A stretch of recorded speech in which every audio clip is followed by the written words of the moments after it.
Good morning students, welcome to chemistry classes. Myself Lokesh.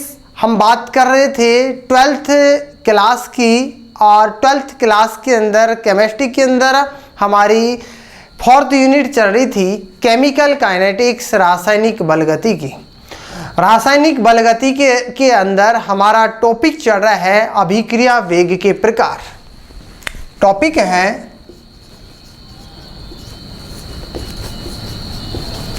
अभिक्रिया वेग के प्रकार।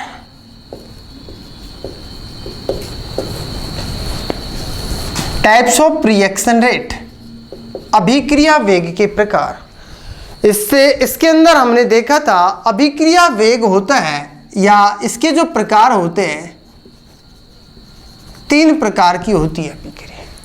ठीक है, अभिक्रिया वेग के प्रकार कितने होते हैं? 3 होते हैं, 3 टाइप्स। नंबर 1 की हमने बात की थी औसत वेग। ठीक है, कौन सा? एवरेज वेलोसिटी, औसत वेग। दूसरा तात्क्षणिक वेग या तात्क्षणिक वेग। और नंबर 3 है प्रारंभिक वेग। कौन सा है? प्रारंभिक वेग। ठीक है, देखिए औसत वेग, इसकी हम पहले ही चर्चा कर चुके थे क्लास के अंदर। पहले की क्लास के अंदर हम चर्चा कर चुके थे कि औसत वेग क्या होता है।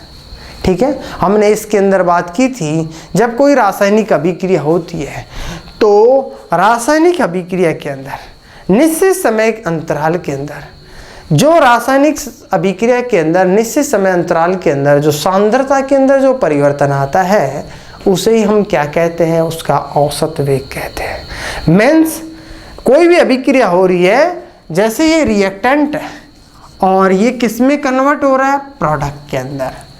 निश्चित समय अंतराल के अंदर इस रिएक्टेंट की सांद्रता के अंदर कितनी कमी आ रही है और प्रोडक्ट की सांद्रता के अंदर कितनी वृद्धि हो रही है निश्चित समय अंतराल के अंदर। अभिक्रिया की सांद्रता में जो परिवर्तन हो रहा है, रिएक्टेंट की सांद्रता में कमी आना और प्रोडक्ट की सांद्रता में वृद्धि होना, अभिक्रिया की सांद्रता में परिवर्तन को ही हम क्या कहते हैं?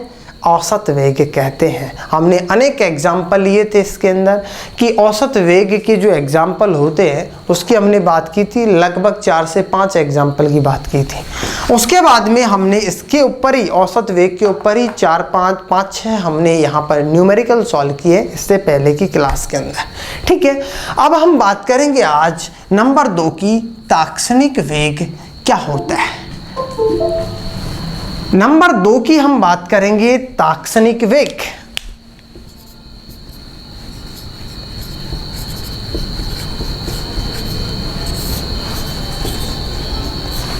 तात्क्षणिक वेग, देखिए कोई भी रासायनिक अभिक्रिया होती है तो उस अभिक्रिया के अंदर, कोई भी रासायनिक अभिक्रिया है, रासायनिक अभिक्रिया के अंदर निश्चित समय अंतराल के अंदर ये, या फिर रासायनिक अभिक्रिया के अंदर क्षणिक जो परिवर्तन होता है उसे ही हम क्या कहते हैं? तात्क्षणिक वेग कहते हैं। कोई भी रासायनिक अभिक्रिया हो रही है, रासायनिक अभिक्रिया के अंदर उसकी सांद्रता के अंदर होने वाला जो क्षणिक परिवर्तन होता है या सूक्ष्म परिवर्तन होता है उसे ही, उस अभिक्रिया का क्या कहते हैं? हम तात्क्षणिक वेग कहते हैं। या फिर किसी भी रासायनिक अभिक्रिया में किसी क्षण पर सांद्रता में होने वाला जो सूक्ष्म परिवर्तन होता है उसे ही हम क्या कहते हैं? उसका तात्क्षणिक वेग कहते हैं। इसकी हम डेफिनेशन लिख सकते हैं, किसी रासायनिक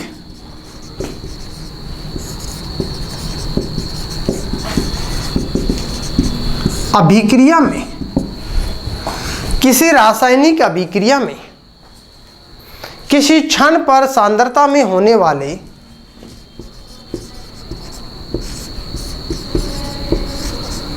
क्षण पर सांद्रता में होने वाले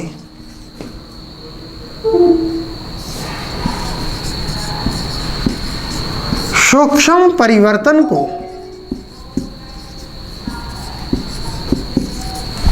सांद्रता में होने वाले सूक्ष्म परिवर्तन को उसका तात्क्षणिक वेग कहते हैं।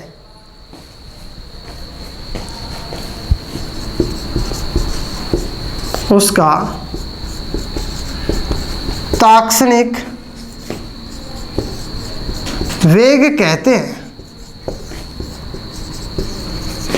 और यदि हम इसके अंदर देखें तो इस वेग में अत्यंत सूक्ष्म समय पर, इस वेग में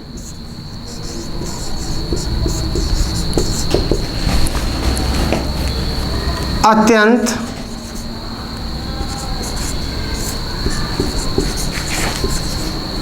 सूक्ष्म समय पर सांद्रता में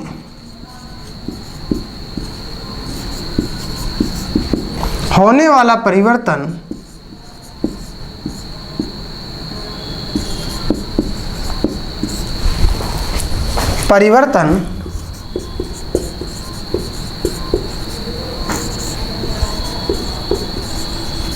नगण्य होता है। कैसा होता है? नगण्य होता है। जो सांद्रता में जो परिवर्तन होता है वो, क्योंकि सूक्ष्म समय में सांद्रता में परिवर्तन होता है और जो परिवर्तन होता है वो क्या होता है? अत्यंत नगण्य होता है। ठीक है, अर्थात हमने औसत वेग के अंदर बात की थी। तो औसत वेग के अंदर हमने देखा था कि औसत वेग के अंदर, इसके अंदर यदि हम बात करें, तात्क्षणिक वेग को हम कहते हैं इंस्टेंटेनियस। ठीक है, तो हम इसको डिनोटेट करते हैं आर इंस्टेंटेनियस। ठीक है, बराबर plus minus delta C upon delta T. ये तो हमने औसत वेग के अंदर delta C upon delta T से डिनोटेट किया था। अब हम तात्क्षणिक वेग की बात करें तो ये डिफरेंशियल, मतलब इस डेल्टा की जगह हम क्या लेंगे? डी काम में लेंगे। बहुत ज़्यादा परिवर्तन हो रहा है। हमने इससे पहले न्यूमेरिकल सॉल्व किए थे, उसके अंदर देखा था प्रारंभिक सांद्रता मीन्स प्रारंभिक सांद्रता 0.04 से घटकर कितनी हो जाती है? 0.02 हो जाती है। मीन्स परिवर्तन हो रहा है, बहुत ज़्यादा परिवर्तन। तो वहाँ पर हमने क्या क्या लिया था? डेल्टा काम में लिया था। सूक्ष्म परिवर्तन होता है तो सूक्ष्म परिवर्तन के लिए डेल्टा की जगह हम क्या काम में लेते हैं? डी को काम में लेते हैं। मीन्स हम इसको क्या लिखेंगे? आर इंस्टेंटेनियस बराबर क्या लिखेंगे? Plus minus D C upon D T. ठीक है, हम इसको इस प्रकार से लिखेंगे, plus minus D C upon D T. अर्थात इसके अंदर हम एग्जाम्पल ले सकते हैं, इसका देखिए, हमारा जो एग्जाम्पल है वो है 2NH3।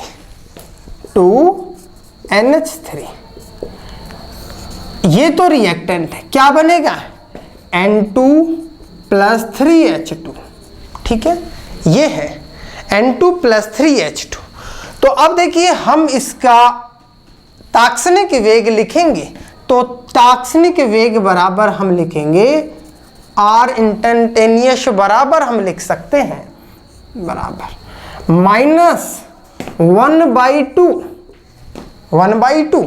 डेल्टा की जगह क्या लेंगे? डी NH3 की कंसंट्रेशन अपॉन dt। डेल्टा की जगह क्या लेंगे? dt बराबर क्या आएगा?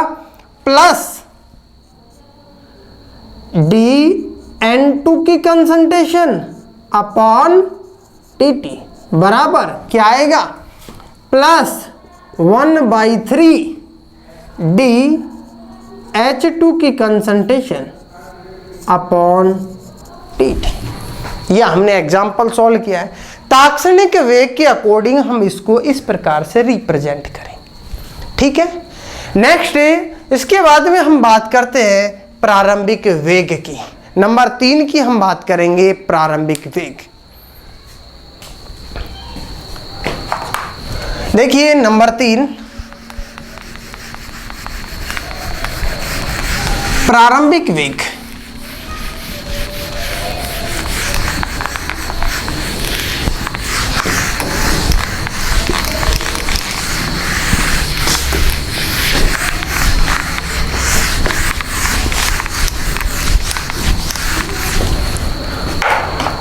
नंबर 3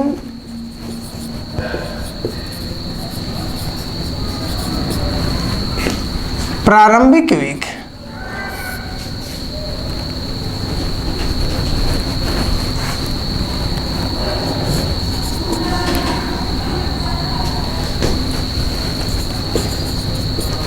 ठीक है, प्रारंभिक वेग। अब देखिए इसके अंदर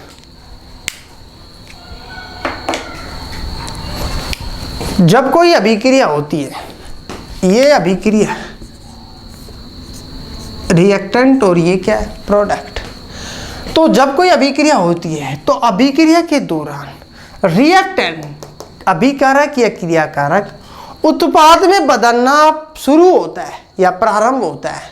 तो जो ये अभिक्रिया का वेग होता है, जब रिएक्टेंट प्रोडक्ट में बदलना शुरू होता है, तो वो जो जिस दर से, जिस वेग से रिएक्टेंट प्रोडक्ट में बदलना शुरू होता है, उस वेग को ही हम क्या कहते हैं, अभिक्रिया का प्रारंभिक वेग कहते हैं। मीन्स कोई भी रासायनिक अभिक्रिया है, रासायनिक अभिक्रिया के अंदर क्रियाकारक उत्पाद में बदलना प्रारंभ होते हैं, तो उस अभिक्रिया को ही उस वेग को ही हम उस अभिक्रिया का क्या कहते हैं, प्रारंभिक वेग कहते हैं। ठीक है, इसकी डेफिनेशन हम इस प्रकार से लिख सकते हैं।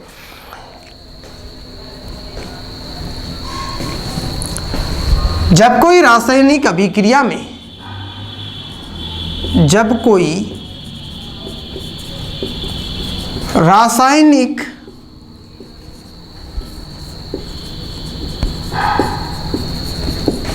अभिक्रिया में, जब कोई रासायनिक अभिक्रिया में अभिकारक अणु उत्पाद में बदलना प्रारंभ होते हैं, तो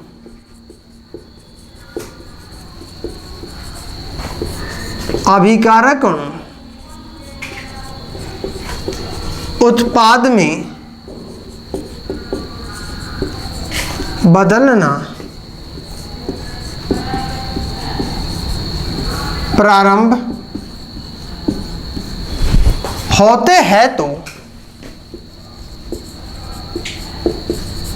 उत्पाद में बदलना प्रारंभ होते हैं, तो उस समय अभिक्रिया के वेग को,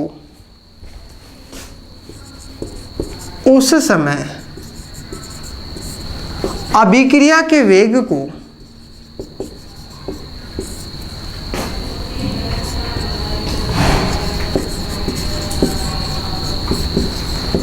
प्रारंभिक वेग कहते हैं। प्रारंभिक वेग कहते हैं।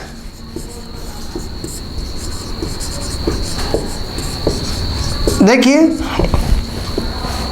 कोई भी रासायनिक अभिक्रिया होती है तो उसके दौरान जब रिएक्टेंट की सांद्रता के अंदर कमी आती है, अभिक्रिया शुरू होती है, तो प्रारंभ होती है, तो अभिक्रिया उसके दौरान अभिक्रिया की सांद्रता के अंदर कमी आएगी, और जो कमी आती है वो तीव्रता के साथ में कमी आएगी, और उत्पादों की सांद्रता में तीव्रता के साथ में क्या होती है, वृद्धि होती है। तो अभिक्रिया का जो प्रारंभिक वेग होता है बहुत तीव्र गति के साथ में होता है। मीन्स अभिक्रिया का वेग, प्रारंभिक जो वेग होता है बहुत अधिक पाया जाता है। अर्थात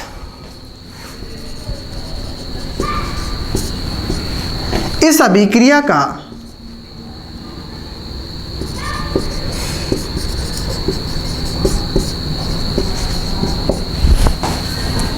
वेग सर्वाधिक पाया जाता है। इस वेग का मान, इस वेग का मान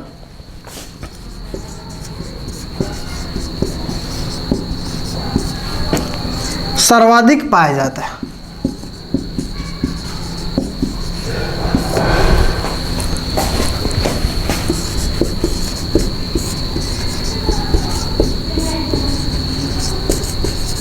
इस वेग का मान क्या पाया जाता है? सर्वाधिक पाया जाता है। तो यहाँ पर हमने बात की है, ये थ्योरेटिकल पोर्शन था इसका। अभिक्रिया वेग के प्रकार 3 प्रकार के देखा है, औसत वेग, तात्क्षणिक वेग और प्रारंभिक वेग। औसत वेग की बात की, उसके बाद में तात्क्षणिक वेग की बात की और उसके बाद में हमने की प्रारंभिक वेग। ठीक है, नेक्स्ट हम बात करेंगे अगले टॉपिक की अगली क्लास के अंदर। धन्यवाद।